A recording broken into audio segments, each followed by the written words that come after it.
everyone. It's Stephanie Hello. from DMRF Canada. Thanks so much for joining us and welcome. Just want to make sure everybody can hear me. I'm wondering if you can do me a favor and just type hello in your chat bar if you can hear me and if you're online.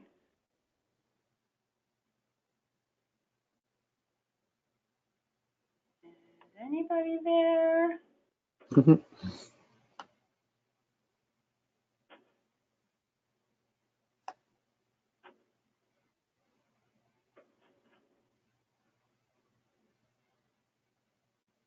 I'm just going to make sure. I don't want to go ahead until we have some. Yeah, do you want to make sure that, do you have to enable the chat or something like that for people, or? On. The chat should be working. Yeah, okay. It could just be that we have people all on the phone. Right. Just bear with me 1 second, guys. I just want to make sure that you are able to chat with us if you want to. Just a sec. Oh, some people are saying hi. Yeah. Good. Okay, good. It's enabled, but everyone has to open the bar. Yeah. So a reminder that there's a chat bar at the bottom of your screen. So you need to be able to see that chat bar. So, and then someone also asked if we can hear the noise in their background, but we can't hear anything coming from your side. That's right. Yeah. Yeah. So, okay, that's good. That's good that you can hear us. So I think we will get started. So without further ado, I'd like to thank you all for joining us and introduce myself. My name is Stephanie Ince. I'm the Executive Director at the DMRF Canada. We are a national charitable organization whose mission is to support the needs of patients and families living with dystonia in Canada. Today we're presenting Navigating Our Mental Health and Well-Being While Living with the Challenges of Dystonia. So we all know that dystonia can be a challenging condition to live with. And it really became clear to us when we reviewed the results of the DMRF Canada survey, which we published a while ago, that the challenges that are related to dystonia go beyond motor symptoms. So our presenter today is Mike Stroh. Mike is the founder of an organization called Starts With Me, which is a company of peers leading a post-institutional mental health care movement. So Mike, along with others from Starts With Me, aims to support gaps in the healthcare system to empower families and individuals to increase their capacity for well-being. So welcome to Mike. Hi. And just a little housekeeping before we get started. So first, just an important reminder that this is a webinar presentation that aims to provide patients with tips and tools for how to take control of your mental health and how to live your best life with dystonia. However, if you or a loved one is experiencing anxiety or depression and you feel that you need professional help, this webinar will not be sufficient. DMRF strongly urges you to speak with your medical doctor or neurologist for a full and complete examination. We are a charitable organization and we're doing our best to support you, but this is not considered to be expert medical advice. Just a reminder that recording of this presentation will be made available and emailed to all of you once it's available online. If you do have questions during the presentation, please type them into the box in your GoToWebinar control panel. So you'll notice that if you have the chat function set on your control panel, you should be able to just expand it and then you can chat there. I feel like we're ready to get started. Let me just give you a very brief introduction on Mike. Mike is a mental health and well-being advocate, speaker, and educator. He has a plethora of self-care practices he draws upon to encourage people to see how we're empowered by our experience and not inhibited. Mike founded Starts With Me as a platform to share his message. He works with schools, community service providers, hospitals, and businesses, and he works to empower families and individuals to increase their capacity for well-being. Currently, Starts With Me is partnered with the Toronto District School Board, and he's been featured in a number of media outlets, including Global National News and CBC The National. Now, without further ado, I will turn things over to Mike. Thank you, Stephanie. Good afternoon, everybody. It's lovely to be here with you, albeit over the interweb. It's pretty amazing what we're able to do these days. And thank you for the lovely introduction. I may have met a couple people already at the Toronto support group, but to everyone else, hi, and nice to meet you. I want to start just by saying throughout the webinar, definitely, if you do have questions, please do put them in the chat box. Stephanie's going to be moderating those, and we'll try to get to as many as we can. I also want to reiterate, I am not a medical doctor. I am close to becoming a registered psychotherapist. So in that sense, I do have experience there, but this is not, Stephanie had a good word, a replacement for medical advice. I'm going to tell you a little bit about my own story, and then we're going to get into a lot of the ideas and concepts around how we relate to our pain, whether it's emotional or physical, and what we can do about that. I always like to dedicate, I guess, a talk or a presentation to maybe a quote or an individual, and today I've chosen Cookie Monster. So you can perhaps read this, although it's, oh, there we go. I'll let you read that for a minute there.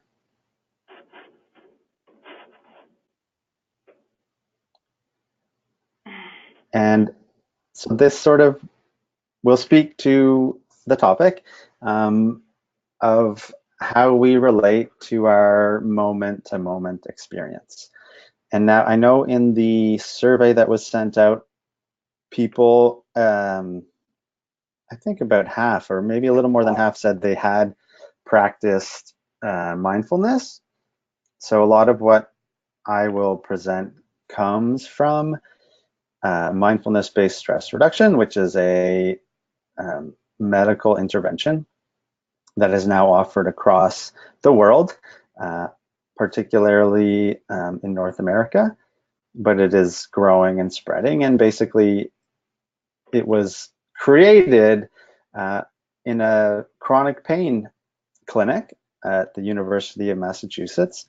And what the founder, John Kabat-Zinn, sort of figured out was, you know, after all the surgeries, after all the different kinds of medications, after everything that the healthcare system was trying to do for people, a lot of the patients in the clinic were still really struggling. And he was an avid mindfulness practitioner. And who knows, whatever. I've heard this story that he was sitting in a meditation retreat, and it just came to him in that moment. And then, you know, here we are 30 years later, where that program is huge as a helpful way for people to deal with their emotional and physical distress. And it's quite a beautiful thing. So I would ask that as I go through the slides and everything else, if you can look for things that hold true to you or are meaningful to you, and try to see the similarities that you can relate to, as opposed to the things that you may not want to relate to or say, oh, that's not me, or that's not my experience. So when we can see the similarities and relate in that sense, it seems to be more helpful and beneficial. So these are a bunch of the places that I've worked with. My personal journey started in the healthcare system as a client or a recipient of healthcare, which I still am, and that comes from my experience with mental illness and addiction. And then slowly over the years, as Steph noted, I've been doing a lot of work in schools and businesses and etc.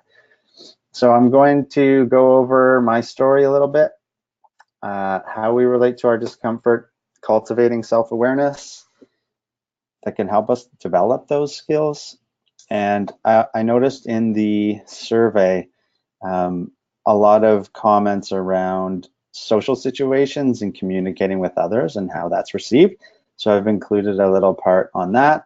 And then how can we practice? So some of the things I'm going to ask and talk about are in the self-care guide that is posted on the website. So afterwards, if you want to practice more or explore, you can go and and check that out. And so before we start, before I get into the content, I guess, I want to ask everybody if you can just take maybe a minute or 30 seconds to write down on a piece of paper or say it out loud or just acknowledge to yourself any potential body sensations that you are experiencing. So whether you are a little nervous or you have tinglies in your tummy, or if your hands are cold or warm, or if you're sweating, if you can just acknowledge a couple of those things. Part of what we're trying to learn is to develop a relationship with ourselves, really, and what's going on inside our bodies and our minds, which can lead to more thorough and you could say helpful decisions about your daily life. And the next question I want to ask is, can what if you were to think about one thing or explore one thing about your relationship with yourself or these bodily sensations, what might that be? How are you relating to your experience, whether it's today or in a broader picture? And what might you want to explore further, or can you be curious about that experience and maybe use your imagination to think of maybe different ways or other ways that could be more useful or helpful to you, which will be sort of part of the theme of a lot of this talk or webinar. So here is the man himself, Jon Kabat-Zinn, and he started, I think MBSR was started in the late 70s or early 80s. And as I mentioned before, he ran a chronic pain clinic at the University of Massachusetts Medical Center. And from there, MBSR was born. And now, as I said, again, it's offered all over the world. And in Ontario, and I don't know about other provinces, so if you are in another province, you may want to check. It's covered by OHIP, which is pretty phenomenal. And there's also been all kinds of, I guess the word I would use is spin-offs to this program. So there's mindful self-compassion, there's mindfulness-based cognitive therapy, there's all kinds of different ways it's been expanded upon. And me personally, this is, although the picture's a bit old, this is my doctor and my teacher, excuse me, and she's here in Toronto, and she trained with Jon way back when, and she's probably one of the few medical doctors in Canada that provide this service, and also she's been doing it for a very long time. So I always find it helpful to acknowledge personally where I learn from and continue to learn from, and so you have, I guess, an understanding of where that comes from for me personally. As we go on, and also in your personal life, I think it's really helpful to bring certain attitudes or ways of seeing things to your experience that can be really helpful. And in mindfulness-based stress reduction, Jon Kabat-Zinn has these 7 attitudes. There are 7 attitudes of mindfulness that he has articulated, and I think they're really helpful. So I want to go through them briefly, just to maybe plant a seed in your mind about how these things can work in your life. So the first one is non-judging. Now, Jon actually says this, this might be up for nouveau cliche or something of the year, something like that. So what that means is we say this all the time. don't be judgmental, or you're judging me, or you're judging this. And I think people throw these words around without maybe honoring that there's a deeper meaning behind this, and how this relates to us in our emotional and physical distress is,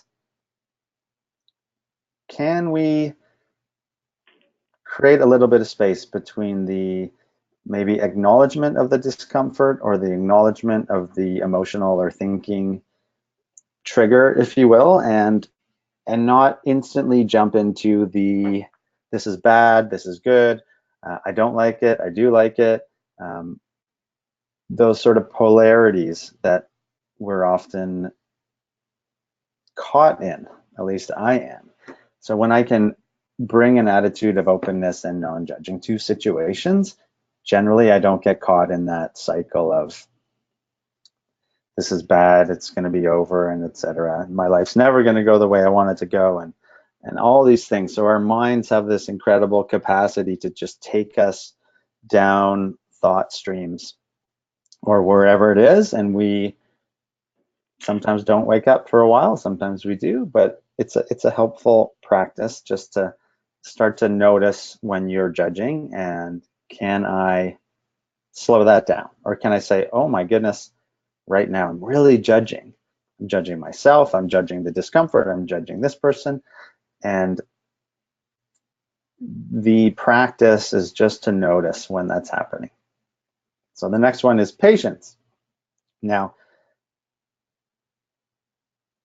I think I assume it would be most helpful to relate these to our personal experience, but you can also maybe try to understand it, how it might relate to your interactions with other people.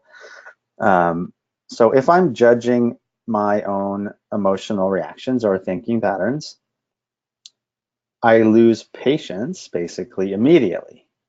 So this is bad, I don't like it, I get impatient, and then I'm really quick to rush to a solution or try to fix it right in the moment. And generally that doesn't work out well for me.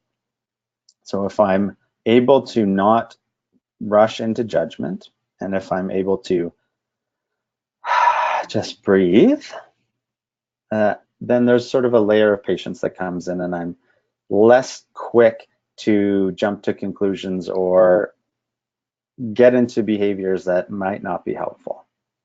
And when I can layer in the patience on top of that, the next sort of teaching would be this idea of beginner's mind. So beginner's mind means I don't necessarily know what the right thing to do is right now. And that's okay. Actually, it's actually quite empowering. So if I'm able to let go of my judgmental mind a little bit, if I'm able to be patient with that discomfort and the not knowing, then I can have a better chance to bring this idea of beginner's mind, where it's, I notice the discomfort, I don't like this, I'm starting to be okay with that, and I actually don't know what the best thing to do is right now. And there's a paradox there, where at the same time we are allowing ourselves to be vulnerable, and we are also, in some sense, gaining, I don't like the word control, because ultimately we don't have control. So we're letting go of this need to fix and have an answer, and we're also, in a sense, becoming empowered by that letting go. And it takes practice, okay, and it takes a willingness to be uncomfortable, but the more that we can open into that space, the better our outcomes are, and the better we're able to navigate those hard times. And that leads to the fourth one, which is trust, right? So I need to build this trust, trust the process, so to speak, right? If I can be non-judgmental, and if I can be patient, and if I can acknowledge that I might not have an answer, but I'm willing to be open to new answers, then I'm not as uncomfortable every time I go through that cycle. And the next one is non-striving. So as this process builds, I'm not as obsessed, so this is personally how it works for me. I'm not as obsessed or fixated on finding an outcome right now. I don't need the answer right now. I don't need to fix this situation right now.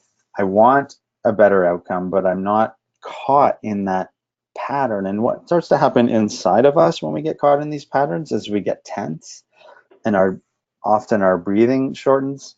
We may sweat, or there's all kinds of things that might happen, and it's different for all of us, but that's the pattern that we're trying to soften. And the next, again, practice, between the non-striving and the acceptance, it's, can I accept that I'm not going to find an answer right now? Or can I accept that I'm in no man's land, so to speak? Or that I don't know where I'm going? Because if we get caught in this idea that we do know where we're going and we always know what's right for us or for the other person, then opportunities or maybe creative imagination, those kind of ideas or solutions don't have space to emerge.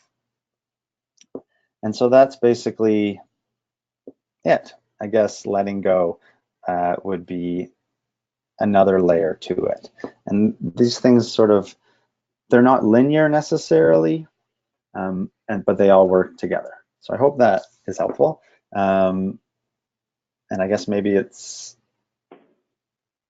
might be worthy to pause and ask if anyone has any questions about those things, or if what I said makes sense, or if you can see how that plays in your life. So maybe if you could say yes, no, maybe in the chat box, Y, N, or M.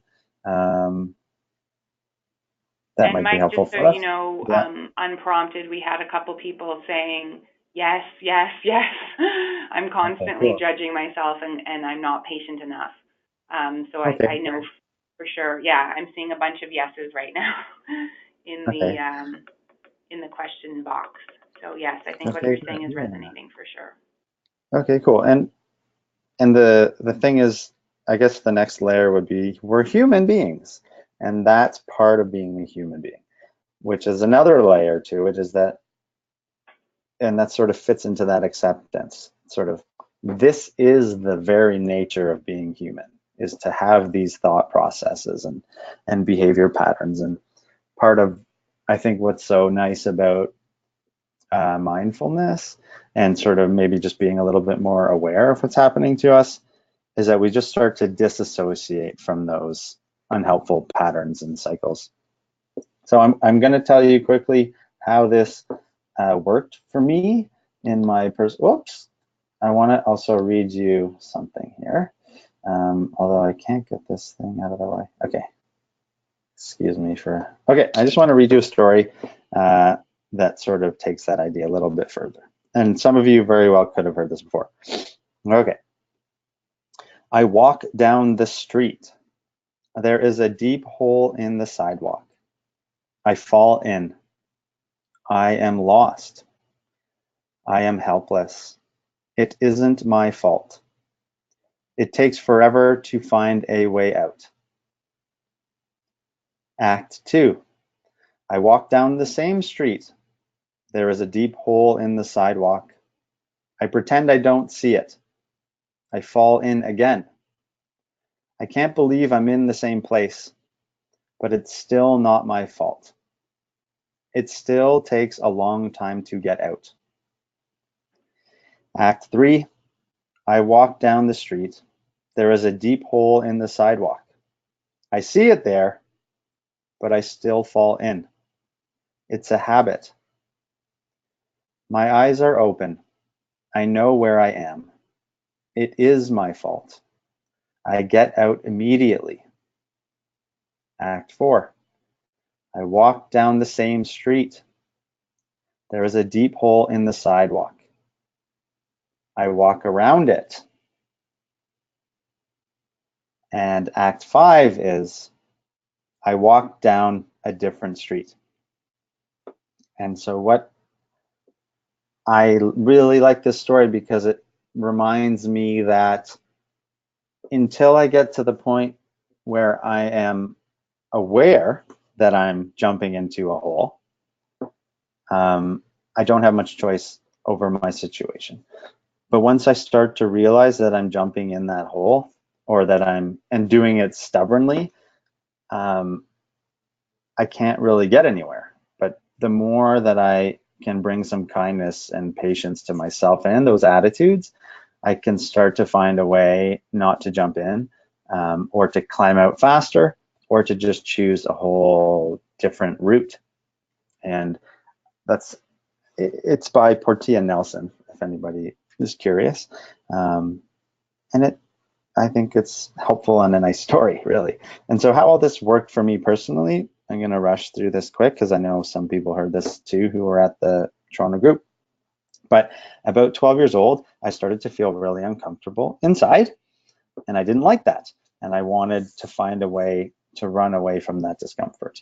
And unfortunately, I found drugs, basically. So I started using drugs to make that pain go away. And over time, this gap between who I wanted to be and who I was got wider and wider and wider. And the wider that got, the more sick I felt inside, and the worse my mental health problems and everything else in my life sort of became. And what I really wanted to do was not be myself or hide from myself. So I always tried to be what I thought you wanted me to be. So if I was hanging out with, the jocks, I would pretend to be a jock. If I was hanging out with the nerds, I'd pretend to be a nerd. If I was hanging out with the arts people or the goth people or whatever it was, I would always pretend to be them so that I could fit in or whatever. And when you're young, it's different because you're trying to figure out who you are. But without learning to acknowledge who I am and what was going on inside of me, I could never be okay. And I couldn't stand literally 10 seconds in my own skin without wanting to crawl out of it. And that's why I had to be high all the time. Then shortly after that, my brother had his first psychotic episode and was diagnosed with schizophrenia. So these sort of layers of distress and fear and anxiety were piling up. Then I learned about my family history. And so part of what this is just expanding our awareness of who we are, where we come from, and how that can be helpful for us to make decisions in the present moment. And then, so my grandfather died by suicide. My other grandfather lived with alcoholism. So there's a lot there that is not surprising that my brother and I, became who we are. And another thing I learned, and this is the title of a book from John Kabat-Zinn, the MBSR guy, wherever you go, there you are. So I was always trying to run away from my problems. I was always trying to pretend that if I moved to a different city, or if I got on an airplane and went off traveling somewhere, that I could escape my problems. But my problems were me. My problems were inside of me.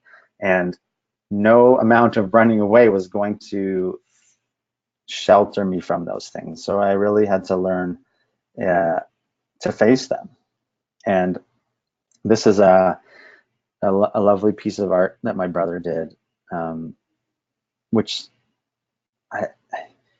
I'll just, you can look at it and take from it what is meaningful to you, but it just, I don't know what it speaks to, but I find it quite inspiring. So personally, the last thing I tried to do was fix myself by getting married. So somehow on the outside, I could pretend that I was okay. I was doing really well with the job that I had at the time. And so I could pretend that because I had money, everything was okay. And I could convince another human being that it was a good idea to marry me. And one of the hard things about mental health issues, or maybe I would say more so people living with addiction, is that it's so hard to be honest with yourself. The person I lied to the most my whole life was myself. And that brings with it its own wealth of suffering and denial and panic and all this other crap. And so if I can't be honest with myself, it's very difficult to be honest with those around me. And that was true with my marriage. And shortly after getting married, and we bought a house, and my wife started a business, which I was very much a part of, it all kind of came crashing down. And I knew if I didn't do something quickly, I would never have this. And we're humans, and we want to feel safe. We want to feel valued, and we want love and companionship. And I knew those things would likely disappear from my life if I didn't do something really drastically. And what I did, and this is really important with our emotional well-being and mental health, and I think, you know, dystonia and chronic pain type of experiences are a good way to define the two different ways this works. It's when we have physical discomfort, or we break a bone, or whatever it is, we're so quick to find the nearest doctor or emergency room or whatever it is and ask for help. But for whatever reason, when it comes to our emotional well-being, that's not as simple. And, you know, there are lots of practical reasons for that, you know, such as our mental health system has not nearly evolved to the state that our physical health system is, although, you know, mental health, our brain is an organ in our body, so it is physical health, but there's that gap there. So I learned that asking for help was, I guess, the thing I had to do. And when I did, the amount that I received was sort of more than I ever could have thought possible. And so I met this young man. He was about my age, and I started to learn how to be a human being. This person really helped me deal with all my issues, and I also got on wait lists for psychotherapy in Ontario, and I got a psychiatrist, all kinds of things. I built this sort of team around myself, which helped me deal with all my issues. And if you parallel that to physical ailments, or even, you know, when I'm speaking to kids, I often say, if you had trouble on your math test, or if you had trouble with something in school, you would go to, ideally, you would ask for help from the person who knows how to solve that problem. And so what I started to do personally was, if I had an issue with my emotions, or with my marriage, or with my work, or whatever it is, I sought out somebody who I thought could help me in that regard. And the one thing that Yoda here taught me was, I can't think my way out of my problems, because it's my thinking that got me into the mess in the first place. And this is relevant to a lot of maybe psychotherapy interventions, is that people are, because their thinking isn't helping, we try to teach them to lead with their bodies and their actions, and that slowly starts to change the way we think. So there's two sides to that coin. For certain people, they can think their way through problems. Other people have to act their way through problems. And me personally, although now it's not quite the same, but I had to act my way out of my problems because my thinking was so dysfunctional and I was such a bloody mess that I couldn't trust myself.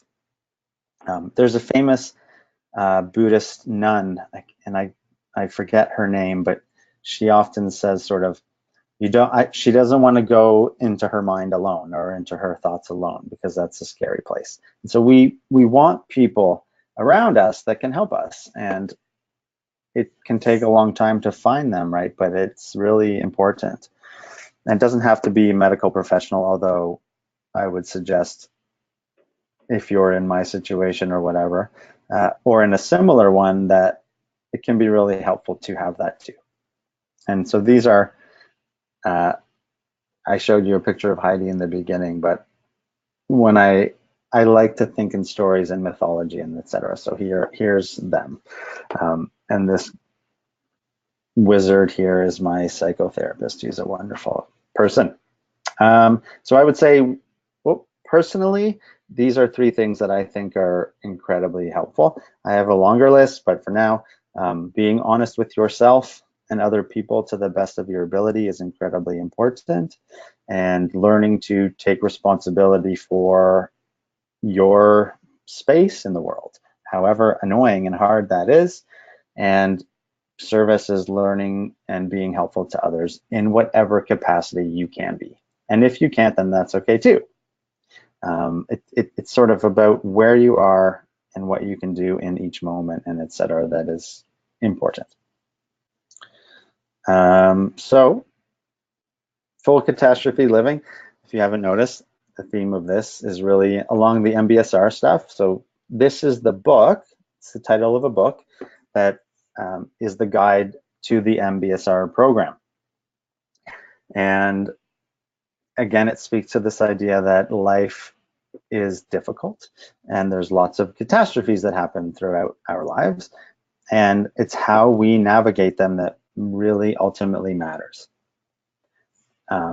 And so that's sort of, again, where a lot of this content comes from, and also I would say a lot of the way that I've learned to carry myself in the world. So I did talk about this here, that the brain is an organ, it's in our body. So when we have mental or psychological distress, it is the same thing as having an ache and a pain and etc. And we're moving towards that in the healthcare system, which I think is great. Last thing about mental health in this context is depression is the #1 cause of disability worldwide.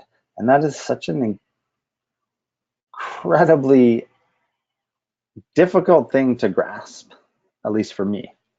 So I think part of that is, for the first time in history, really, humans have not had to worry about staying alive. So literally up until the Second World War and shortly after, we'd been fighting and killing each other for thousands of years. And now, for some reason, our survival isn't necessarily the #1 priority. So now we're left with what's going on inside our heads to deal with. And so part of this, I think, is a reflection of that. And nobody knows, there's no clear evidence why this is happening and why it doesn't matter where you come from. Obviously, if you are in a war zone, or if you're in an abusive relationship or situation, then that is clearly different than the other context of it doesn't matter where you are and what your situation is. It's mind-boggling to me. So understanding, and I'm pretty sure I covered this in the thing in the Toronto support group, but part of what's really important is that we practice these things.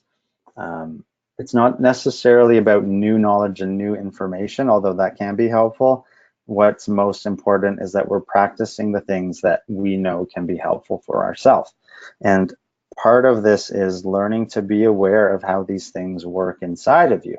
And if we relate it to physical discomfort, what starts to happen inside you when you get the experience of discomfort? And another layer to it might be, can you notice what's happening prior to the physical discomfort happening? So I know in certain situations, from the little I know about chronic pain, a lot of times there's many actions that happen before the onset of the pain. And this isn't sort of, a lot of the pain can be random and etc. But can we notice what we're doing on a daily basis that might lead to that experience? That's sort of what this is trying to show us, basically. So when we'll take it back to mental health. I judge a situation as good or bad. So perhaps it doesn't happen to me as much anymore, but if I was having a hard time getting organized in the morning, because that was really hard for me, and I start to think, oh my God, I'm such a useless piece of crap. I'm never going to be able to function in society. Then I would start to feel anger usually, and frustration. And so then this cycle would start in me where my thoughts would be spinning, my emotions would rise and get tense. My physical reaction would be I'd start to get sweaty, or my breathing would, I guess, shorten. And then my behavior would be often I would throw things around, or I would have a full-on adult temper tantrum on the ground. And that's what the pattern would be. And then I basically would have, I'd sort of climax, and then I'd basically sort of be in a depressive state, if you will. And so that's the pattern. It's going to look different for everybody, and there's so many different situations that can trigger it. But if we can become aware of how that works for us, it's really, really helpful. And you may, a lot of times when I do workshop type of stuff, we would get into groups and we would start to list all the things that happen to us personally in these categories. So you may want to practice that. And again, I'm pretty sure in the self-care guide that's on the website, there's a little description of this. And here's how, are there any questions? I guess I'm just checking the time. Does anyone have any questions, or has anybody typed anything in? So there's been a number of comments. Okay. One person made the point that this goes back a few slides, but when you were talking about I think it's when you were talking about responsibility, but the comment was around not making a decision is a decision, and sort of the idea that you're even if you're choosing to do nothing, that's still choosing something, which I thought was really really bright. And there's been a number of comments of people just basically saying that you're speaking their mind. One person said, I guess they find a challenge with, hearing what you're saying and saying yes, yes, yes, but they're saying it's hard to actually do it. It's easy to kind of accept the concept. It's hard to actually practice, I guess. Mm-hmm. Yeah, thanks. That's great, because I often forget that the things that I am talking about, I would say, are also ideals. And I forget to preface that sometimes. So thank you for that comment, because that is really helpful. And even as a reminder to myself, because sometimes I can be quite hard on myself. But yeah, so a lot of these things are ideals. And, what, from a mindfulness perspective, the idea would be, can I notice when I'm not in alignment with these ideals? And then can I notice what some of those barriers might be, and what can I do to realign with the ideals? And we're never necessarily going to live them out all the time, but it's the balance between noticing when we're not in alignment with them. Is this causing me suffering? What are the consequences of not living in alignment with them? And then how do I get back on track? And I remember the person who I showed as Yoda. I remember I had been sober for maybe 6 months, and I thought I was on top of the world. Life is so good, yada, yada, yada. And he said to me, enjoy it because it's fleeting, right? Or don't hold on to it too tight. And I was like, what are you talking about? I'm cured. And then, a month later, I was in a gutter kind of crying kind of thing, or in the fetal position crying. And that's an example of, we can have moments of this clarity, and we can have moments of feeling free and relieved from the emotional turmoil. But it's those nice experiences pass as well. So the good, the bad, it's almost as if I like this I guess way of articulating it that my teacher Heidi explained to us one day, is that if you can sort of think of yourself as the sunshine, or your awareness is the sunshine, and our emotions and our thoughts and our body sensations are the weather. So sometimes, the storm cloud of sadness comes and dumps on us, but then it passes, and then same with happiness and same with all these other experiences. And the more we can rest in awareness, the less those storms can sort of rule our experience. Yeah. So is there any other things in Thanks, there? Mike. There's just Yeah. two other points that are different, but I think related. One comment is mental health symptoms may have some correlation with nutrition diet as per some readings. And the other I don't know that they're necessarily questions, but I just want to mention them. Yeah. And the other one was around genetic disposition or predisposition to mental health issues. Yeah, definitely. So my brother and I would be a good example of that. And also the diet thing. So personally, diet is a huge challenge for me, like incredibly difficult. I like candy. I like sugar. And I don't eat very well. I'm lucky to have some sort of metabolism where like maybe it doesn't impact me as much as it might. But that's a really hard one for me, big time. So this, getting back to the slides here, this is a sort of more thorough example of that previous slide about how this all works inside of us. And a very common quote in mindfulness is learning to respond rather than react. And that's where maybe that patience comes into, and the non-judging. It's, oh, this experience is happening right now, or someone cuts me off in traffic, or my son says something or behaves in a way that I don't like. And before I jump on top of him, oh, hello. Before I jump on top of him and start lecturing him, can I just pause and maybe not react in a way that is not helpful? And so again, personally, if I am judging myself or criticizing myself for something, can I just create a tiny little bit of space there that I can start to respond a little more helpfully? This is a little bit of a helpful thing to touch on the mental health idea, is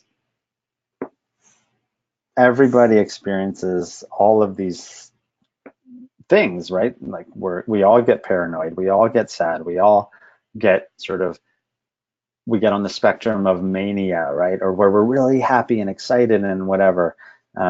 We all get frustrated. We all, these are human experiences, and that's sort of where the crossover would be to a psychiatric diagnosis would be the frequency, intensity, and duration. So am I sad all the time? Is it really intense? Excuse me. Does it get in the way of me doing certain things that I'd like to do? That's the short end of the stick.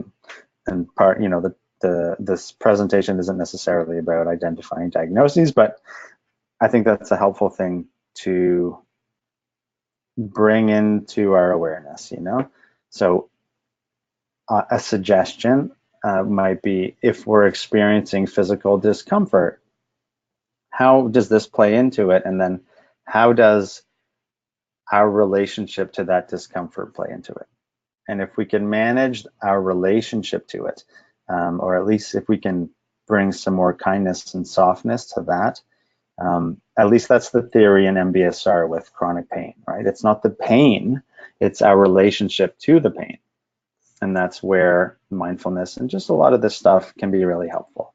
And that goes to here. This might be more interpersonal, or even like within yourself. When I experience something, can I identify the difference between a thought and a feeling? So we often say, I feel that you're not being nice to me, right? Or if I always use my wife and children as scapegoats to make these points. If my wife's behaving a way that I don't like, and I say, I feel that you're being disrespectful, or I feel that you're being mean, or whatever it is. It's not actually a feeling, right? It's a thought. So I think you're being rude, or I think you're disrespectful, and I feel sad, or I feel angry, or I feel, happy, or whatever it is, And if we can start to have moments where we can pick those two things apart, it can be really, really helpful. And I remember in one of the comments on the survey about how people maybe respond to us or react to us when we are telling them what's going on. So if you're explaining your experience with dystonia and they're just not being respectful or kind about how they're receiving that, can you distinguish between these two things? And if you choose to respond to the person or say something, it can be really helpful to say, I think you're, dismissing what I'm saying, and that makes me feel sad, rather than sort of saying something like, you're making me angry because you're not listening, or whatever. And we all do that, right? So it's just, this is a helpful practice, I think, for parsing that out. And the next thing, I'll try to go through this slowly, but it's just to show you, and you can Google it, and in the aftermath of this, like the follow-up materials, I can provide you places to find this type of stuff to help you. But I don't know if maybe I can ask a question. Has anybody heard of cognitive behavioral therapy? You can sort of say yes or no, but Yeah. cool. So Yes.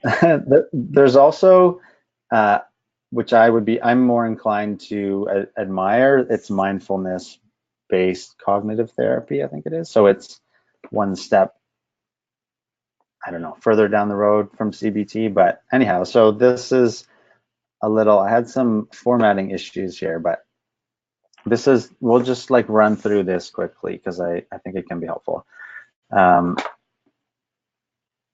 Situation. So we'll go for the first one. Situation. Where were you? So if I'm filling this out, I would say, I'll bring my wife and do it again. Okay. We're having a heated discussion over roles and responsibilities in the house. And I get really worked up over this particular situation. So I would write down, at home, in my bedroom, sitting on the bed, discussing roles and responsibilities in the house with my wife. And so the next one would be emotion. What did you feel? And rate the intensity. So I felt really frustrated and maybe really anxious and maybe angry. And then the intensity in the book, or where the book this comes from, it's called Mind Over Mood. It's the most famous CBT workbook out there. I would rate out of 100 the intensity of those emotions. And then the next thing would be rate my belief. So I guess the thought would be, my wife is so disrespectful because she doesn't acknowledge the things that I do, right? So that would be my thought. And how much do I believe that thought to be true? So I would write that down, and then I would write the evidence for that thought. So is it actually true that she doesn't value or respect what I'm doing?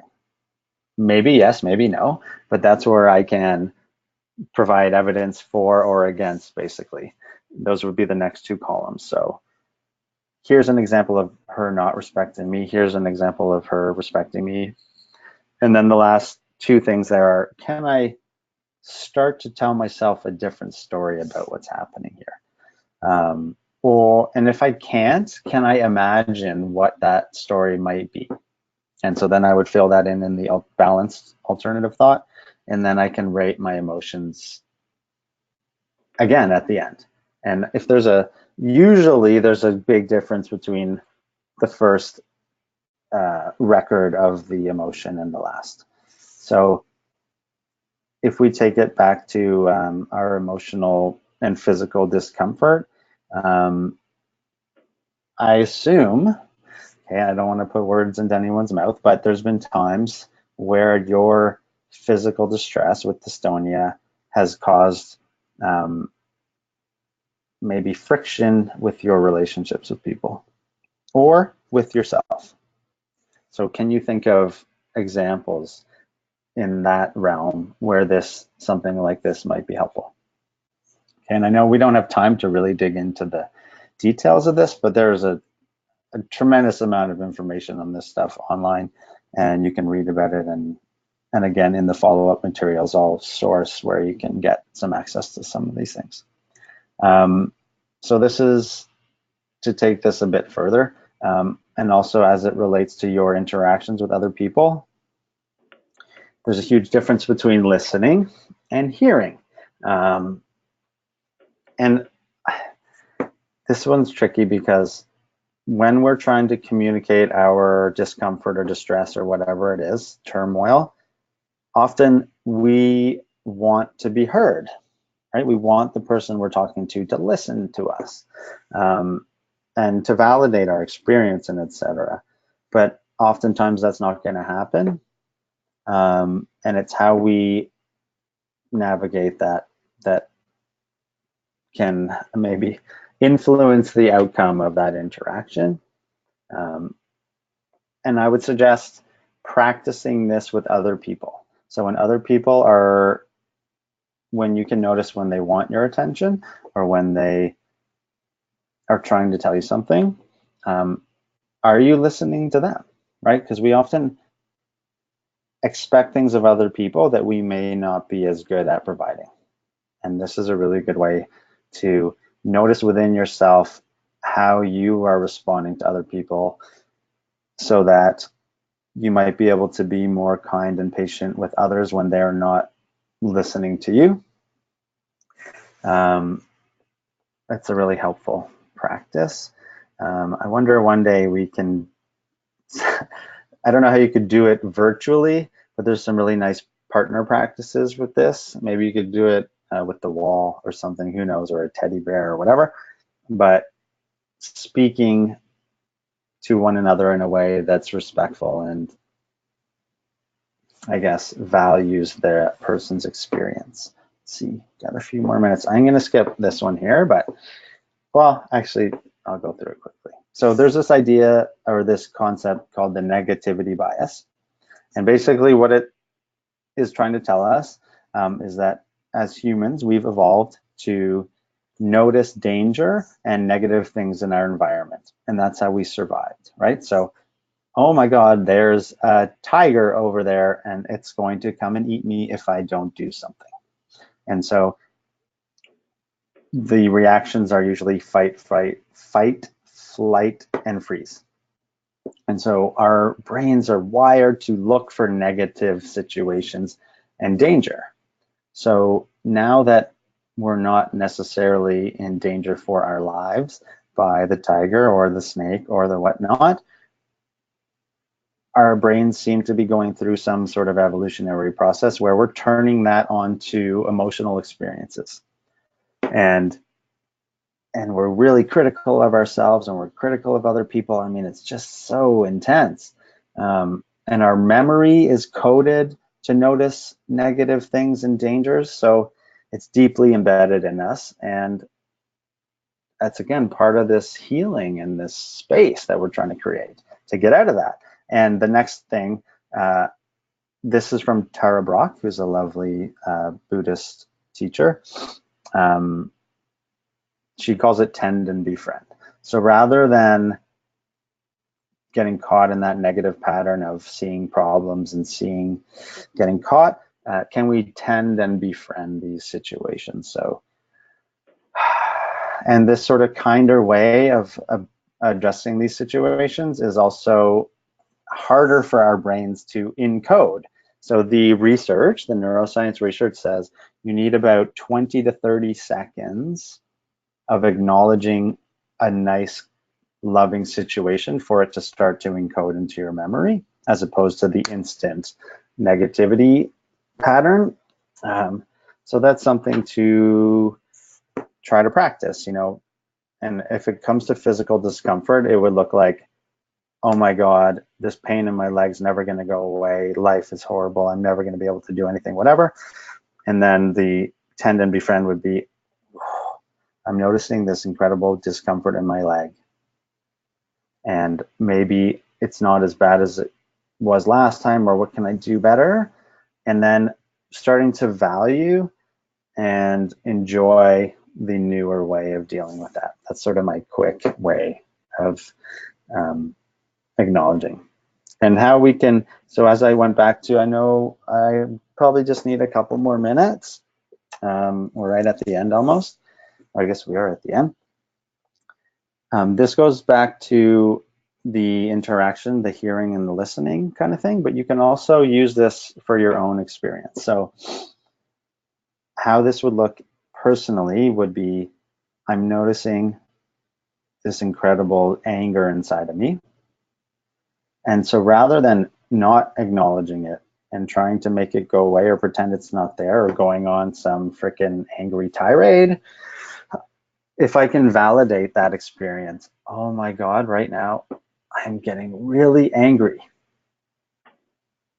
Just the naming of that right there soothes us quite quickly, and accepting it and not wanting it to be different. So, oh my God, I'm so angry. And that's okay. I can deal with this, or I know how to get through this. And the presence, excuse me, is being, you know, not trying to eat my way out of it or do drugs to get out of it. That would be the presence. So being with that discomfort in the moment. And if you turn this to an interaction with somebody else, so somebody is angry or someone is not in a good place, validating them, saying, to me, it looks like you're having a really hard time. And accepting that I can't make this person be different or respond to me differently. And the presence is, I'm not trying to run away from this, and I'm looking this person in the eye and I'm acknowledging that they are who they are, right? So maybe if it's a caregiver is getting angry or frustrated with us, you can turn to them and say, I can see that this, to me, it looks like this is making you angry right now. Or to me, it looks like you're having a hard time. And that's okay. I'm not trying to make you change or be a different person. And here I am, and I'm willing to work with you or try to make it better. It's a really powerful practice, and just little moments throughout the day. So this was sort of one of the last things I wanted to work through, but we're kind of getting to the end. So this is in the self-care book on the website. So I would encourage you to go there. And this is part of that tendon befriend practice. Can we start to orient our attention and our thoughts and etc. to these more pleasurable experiences in life? Because it takes more time and more energy to do that. But the more we practice, the better we get, and the less the other sort of yucky parts don't happen as often. So I think, you know, that, I guess that's sort of, I think I'll stop it there because I've been talking about a lot of different kind of ideas, but they all kind of wrap into one. Although, Steph, what do you think? Like, I there's think one other thing I was going to talk about, but what is everyone else saying? so. We've got a few people just saying great presentation. We have, I think your approach is really thought provoking. Somebody said, I don't think I realized how living with this chronic pain has changed the person I was. And Right. so I think that, you know, that's probably something that many of the people on this call might be thinking, and I just wanted to bring it forward. I think it's brave, and certainly there's, we know that there is significant challenges that come from dystonia, and you guys are all incredibly brave every day. And I think, this presentation kind of makes you take a step back, and I found it very calming. So thank you very much for that. There's a couple of questions who are from people who are asking about the website. So just be assured that following this presentation, Mike and I will send you out a copy of the webinar, and we'll send you a direct link to the guide that he's referred to a few times, as well as, Mike, I think you mentioned you may have some additional web links on either the CBT practice or okay. So we will get you guys, I have all of your email addresses. I will get you guys the all of these details so that you have them for follow-up. And great reminders, extremely helpful. Thank you. Excellent. Thanks. Wonderful. Thank you for the information. I guess, we do have probably a few minutes if there's any final questions. I don't want anybody to feel rushed or that you didn't have a chance to express yourself. Is there any final thoughts or questions from the group? So as they're writing, I just want to talk to this one slide. If people still have up their things up, this isn't in that guide, but we'll include it in the follow-up email. I think that this, at least personally, this practice has been incredibly helpful, this sort of self-compassion, mindful self-compassion. But this letter here, if you could try it, I think it would be really helpful. And the idea is that you bring to mind a difficult situation in your life, so whether it's physical or maybe interpersonal, and you write yourself a letter as if you were sort of a wise elder or somebody with unlimited compassion and patience and understanding, and you tell yourself, ideally, something kind and loving, as if you were that wise elder person. And so personally, when I have a rough situation happening and I write myself this letter, it sort of sounds like, hi, Mike, I see that you're suffering right now, or I see that you're having a very hard time.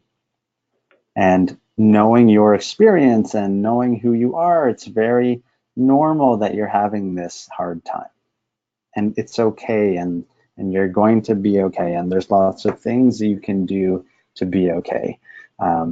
That's the sort of gist of it, but I think it's a really nice practice. And I think the further layer to all of this is learning to just love ourselves a little bit more, to be a little more kind and patient, and just breathe, so that would be my last thing. But yeah, this will be included too, So thanks, Mike. A couple of additional questions. Somebody had asked, is there any Canadian dystonia support groups online? So we currently have a number of support groups that exist. They're not exclusively online. However, in some instances, there are Facebook groups, or some people connect by email. So I'm going to write this individual back just with my email address. But for anybody else who's interested in connecting through a local support group, we have wonderful leaders. You don't have to go to a meeting in person if you're not comfortable or not interested in doing that. It probably makes sense to reach out to us, though, because we may be able to connect you virtually to somebody who is in your same situation or who's interested in kind of just having a relationship online. So know that that's available. The other thing that I just wanted to mention is that we had a wonderful volunteer who actually compiled a list of mental health resources for the entire country. So looking at provincial assistance programs, both private and public. So I will also send that link out to you guys as well, because obviously we're a small organization. We love bringing you these types of things, but it's also really great to be able to take advantage of local services that are available to you. So know that you're not alone. Know that there's lots of information and resources available. We'll do our best to support you and to get you what you need. So please always feel free to reach out to us here at the Foundation. So Mike, thank you so much. I can't tell you how many people have written here to say that they loved it. really recognizing the physical pain connection to physical pain mentally, I guess, or mental pain, I should say. Thank you so much for joining us. Thank you for your presentation. I also want to thank all of you guys for joining us and for taking this time for yourselves. It's really important, obviously, to take care of yourselves and to take the first step in changing your mindset. We really appreciate you guys being here with us, and stay tuned. We'll be sending you all of this information in the coming days. So thanks again, everyone, and be well. Thank you. Bye. Bye. Yeah, I don't know how to